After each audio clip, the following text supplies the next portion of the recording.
Hello students, आज हम start करेंगे चैप्टर 9। एंड चैप्टर 9 क्या है आपका? Some applications of trigonometry. जो आपने चैप्टर 8 किया था उसी के ऊपर बेस्ड है। उसको अप्लाई कैसे करना है, मींस ट्रिग्नोमेट्रिक रेशियोज की हेल्प से कुछ वैल्यूज हैं जो आपको फाइंड आउट करनी, उनको आप कैसे फाइंड आउट करोगे, कैसे ट्रिग्नोमेट्रिक रेशियोज को अप्लाई करोगे। अब फर्स्ट एक्सरसाइज स्टार्ट करने से पहले कुछ इंपॉर्टेंट टर्म है वो हम डिस्कस कर लेते हैं। फर्स्ट है आपकी, क्वेश्चन नहीं है ये, आपकी फर्स्ट टर्म है जो आपको पता होनी चाहिए। फर्स्ट है आपकी लाइन ऑफ साइट।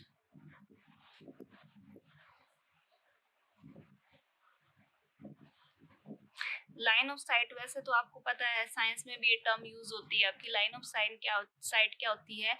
ये एक लाइन होती है जो ड्रॉ करते हैं from the eye of an observer. किसी ऑब्जर्वर की आंख में से जो रे जाती है कहाँ तक, जिस डायरेक्शन में आपका ऑब्जेक्ट है। किसी ऑब्जेक्ट को देखने के लिए जो हम लाइन ड्रॉ करते हैं, कहाँ से? ऑब्जर्वर की आई से लेकर उस ऑब्जेक्ट तक। सपोज ये आपका कोई ऑब्जेक्ट है, ठीक है, ये आपका कोई ऑब्जेक्ट है और ये आपका ऑब्जर्वर है, ठीक है। ये ए मान लिया आपका ऑब्जर्वर है। ऑब्जर्वर यहाँ है तो वो जिस डायरेक्शन में आपका ऑब्जेक्ट है उस डायरेक्शन में देखेगा।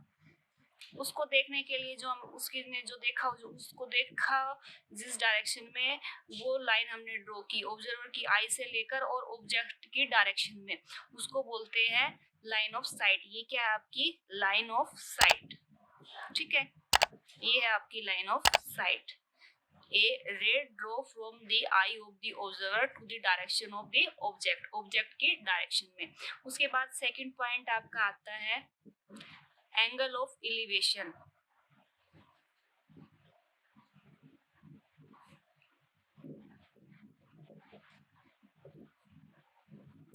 एंगल ऑफ एलिवेशन क्या होता है आपका? जो एंगल हम ड्रॉ करते हैं, कहाँ से? सपोज आपका ऑब्जर्वर यहाँ पे, ये आपका ए है, ए क्या मान लिया हमने? ऑब्जर्वर है। और ये ऑब्जर्वर यहाँ पे है और आपका ऑब्जेक्ट यहाँ पे, वो क्या है? आपका ऑब्जेक्ट है। ऑब्जर्वर की आई से और ऑब्जेक्ट तक जो लाइन ड्रॉ की वो होगी आपकी लाइन ऑफ साइट। और इस जो लाइन ने हॉरिजॉन्टल लाइन के साथ जो एंगल ड्रॉ किया, ये जो एंगल ड्रॉ किया इस हॉरिजॉन्टल यहाँ से, साथ में हम ऑब्जर्वर की आई से हम क्या करेंगे? एक हॉरिजॉन्टल लाइन ड्रॉ कर लेंगे। हॉरिजॉन्टल लाइन के साथ जो इसने एंगल ड्रॉ किया उसको बोलते हैं एंगल ऑफ एलिवेशन। ये जो एंगल है आपका, सपोज हमने थीटा मान लिया, ये क्या है? Angle of elevation.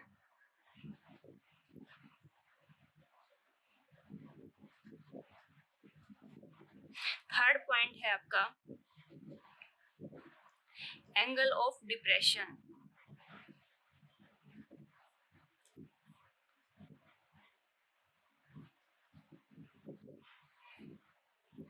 Angle of depression क्या होता है?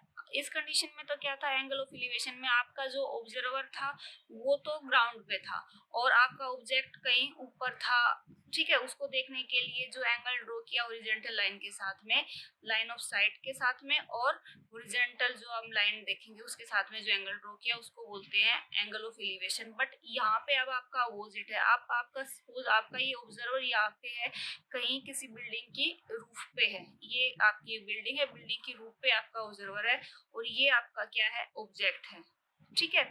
अब ऑब्जर्वर यहाँ से ऑब्जेक्ट को जब देखेगा तो ये क्या हो जाएगी? आपकी लाइन ऑफ साइट।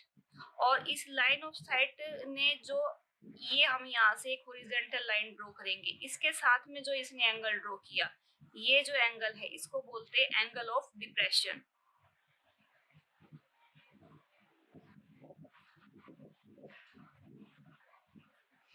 ये दो कंडीशन होती है आपकी एंगल की, जब आपका ऑब्जर्वर ग्राउंड पे हो और ऑब्जेक्ट आपका ग्राउंड लेवल से अबव हो, तो जो एंगल हॉरिजॉन्टल लाइन के साथ में ये लाइन ऑफ साइट ड्रॉ करेगी उसको बोलते हैं एंगल ऑफ एलिवेशन। और जब आपका ऑब्जर्वर कहीं ऊंचाई पे हो और आपका जो ऑब्जेक्ट है वो ग्राउंड लेवल पे हो, ठीक है, उसको देखने के लिए जो लाइन ऑफ साइट होगी और साथ में वहां से हम हॉरिजॉन्टल लाइन जो ऑब्जर्वर की आई से ड्रॉ करेंगे, वो उसके साथ में लाइन ऑफ साइट और हॉरिजॉन्टल लाइन के बीच में जो एंगल होगा उसको बोलते हैं एंगल ऑफ डिप्रेशन, ठीक है।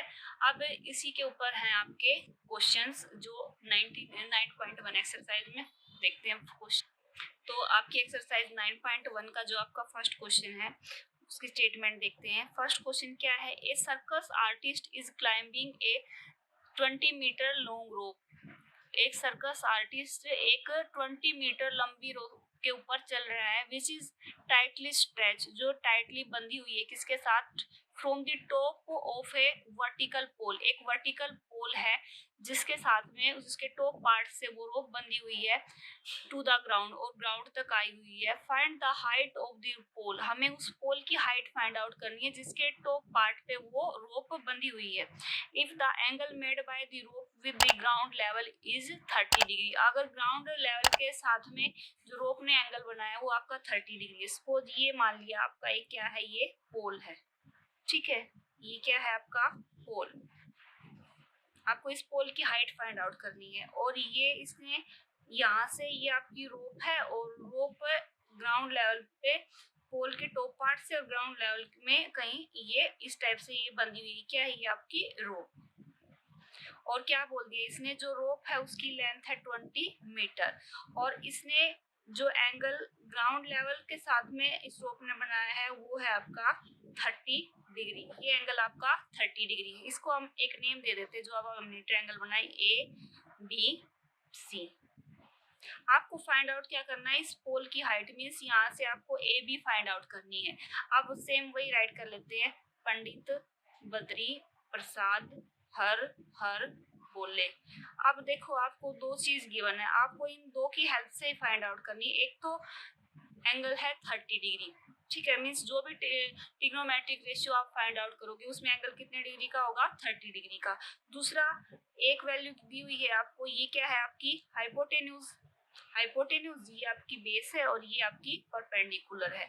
आपको हाइपोटेन्यूज गिवन है, ये चीज आपको खाली समझाने के लिए मैंने बी एच पी राइट की है, आप मेंशन करो ये जरूरी नहीं है, ठीक है, आप रफली पेंसिल से ड्रॉ कर सकते हो, ये वाली चीजें राइट कर सकते हो। तो इसमें आपको क्या चाहिए, एक तो ये वैल्यू आपकी हेल्प करेगी और एक ये एंगल, मीन्स आपको कोई टी रेशियो फाइंड आउट करनी है जिसमें दो चीजें इंक्लूड होनी चाहिए, ये वैल्यू भी आपकी आए और जो आपको फाइंड आउट करनी है वो वैल्यू भी आए, मीन्स आपको जो परपेंडिकुलर भी आए और हाइपोटेन्यूज भी आए। वो आपकी कौन सी टी रेशियो है, परपेंडिकुलर और हाइपोटेन्यूज दोनों आए, वो किसमें है आपके P बाय एच, और P बाय एच कौन सी होती है आपकी साइन, और साइन एंगल कितने डिग्री का हो जाएगा यहाँ पर 30 डिग्री। तो राइट करेंगे यहाँ से sine 30 degree is equal to value P H की बजाय आप जो ये ट्रायंगल में नेम दिए वो राइट कर लेते हैं। पी क्या है आपका ए बी और एच है आपका ए सी। अब हमने वो जो टेबल देखी थी, जिस टेबल में हमने साइन की 0 डिग्री की कितनी वैल्यू है 30 डिग्री की, वो टेबल एक पेज पे आप ड्रॉ करके रख लो उसको अच्छे से समझ के, ताकि बार बार आपको बुक में ना देखना पड़े। वो टेबल आप या एक पेज पे ड्रॉ करके रख लो, और उस टेबल में से आप वैल्यू देखोगे कि साइन 30 डिग्री की वैल्यू किसके इक्वल है। साइन 30 डिग्री की वैल्यू किसके इक्वल होती है, 1/2 के इक्वल। यहाँ पुट कर देंगे, साइन 30 के प्लेस पे आ गया अब 1/2। ए बी आपका फाइंड आउट करना है एज इट इज। ए सी की वैल्यू आपको पता है कितनी है 20 मीटर। अब क्रॉस मल्टीप्लाई कर लेंगे, 20 की तो 1 के साथ में और 2 की ए बी के साथ में मल्टीप्लाई हो जाएगी, तो ये आ जाएगा आपका 20 मल्टीप्लाई 1 20 ही रहेगा, और 2 ए बी। अब ए बी की वैल्यू आपको फाइंड आउट करनी है, तो 2 को ट्रांसपोज कर देंगे इस साइड में, ये आ गया 20 meter divide by 2 is equal to A B. 2 से कट हो जाएगा 10, तो ए बी की वैल्यू किसके इक्वल आ गई आपकी 10 मीटर के इक्वल। और ये क्या है आपके पोल की हाइट, तो यहाँ से राइट कर देंगे हाइट ऑफ पोल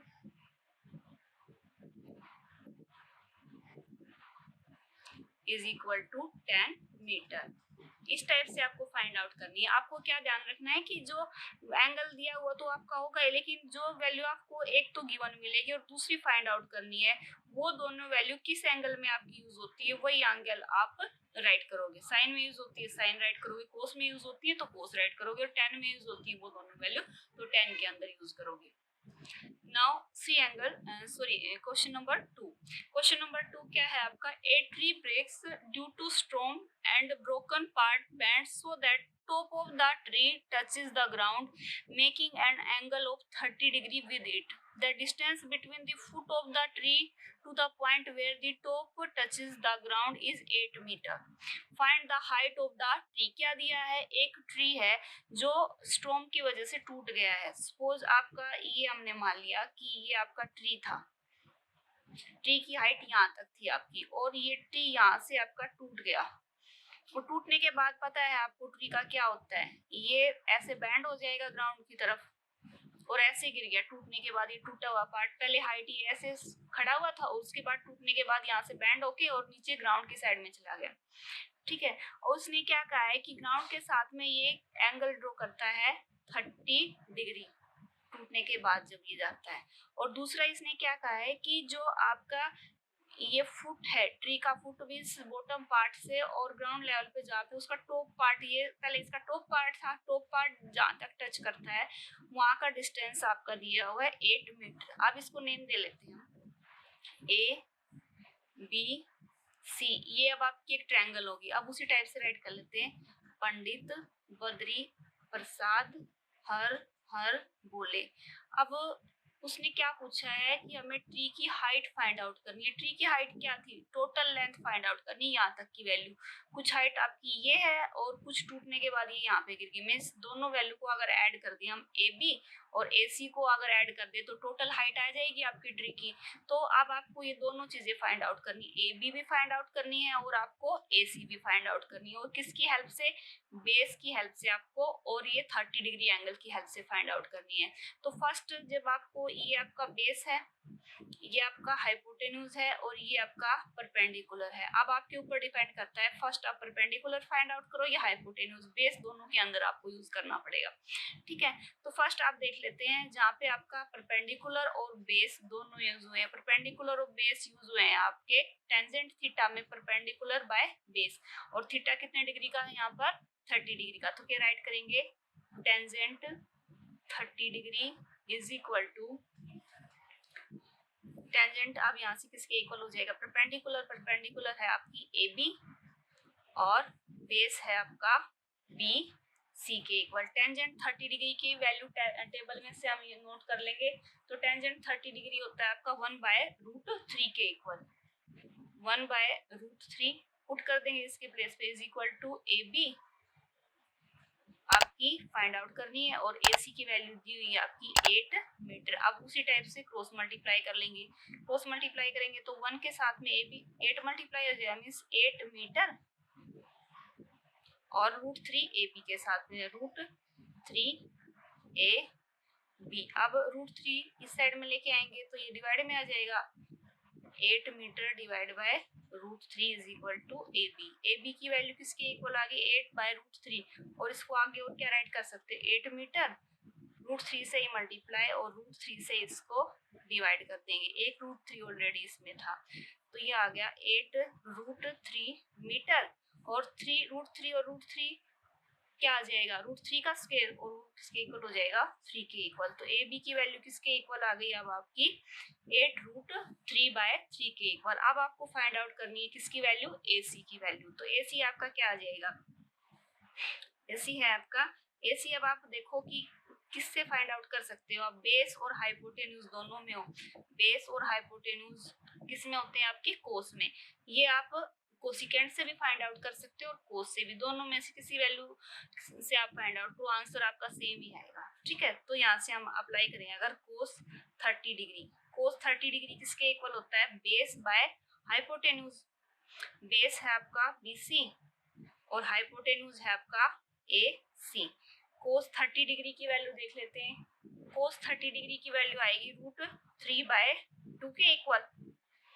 इसको कर देंगे, BC है आपका 8 मीटर और AC एज इट इज. फिर से क्रॉस मल्टीप्लाई कर देंगे तो ये आ गया √3AC इज इक्वल टू 8 2 जा 16 मीटर. अब हमें AC की वैल्यू फाइंड आउट करनी है, तो √3 को उधर लेके जाएंगे, 16 मीटर डिवाइड बाय √3, और इसको भी ऐसे ही कर लेंगे, 16 मीटर √3 से ही मल्टीप्लाई और √3 से ही डिवाइड. तो ये हो जाएगा 16 √3 मीटर और ये हो जाएगा √3 का स्क्वायर मीन्स 3, ये आ गया 16 √3/3। अब आपको फाइंड आउट करनी है हाइट ऑफ ट्री। तो हाइट क्या हो जाएगी ट्री की, इसको चाहे इक्वेशन नंबर 2 नेम दे दो आप। हाइट ऑफ ट्री वो किसके इक्वल हो जाएगी, A B plus A C, A B plus A C. अब दोनों को ऐड कर दें, ए बी है आपका 8√3/3 और ए सी है 16√3/3 और ये वैल्यू किसके अंदर है, मीटर में। अब ऐड कर देंगे इसको, ये आ गया 3, 8 और 16 24√3 और मीटर, 3 से कट हो जाएगा, 3 8 जा, तो ये आ गई आपकी 8√3 मीटर। ये क्या है, ट्री की हाइट, ये आपको फाइंड आउट करना था। ठीक है, ओके बेटा, थैंक यू।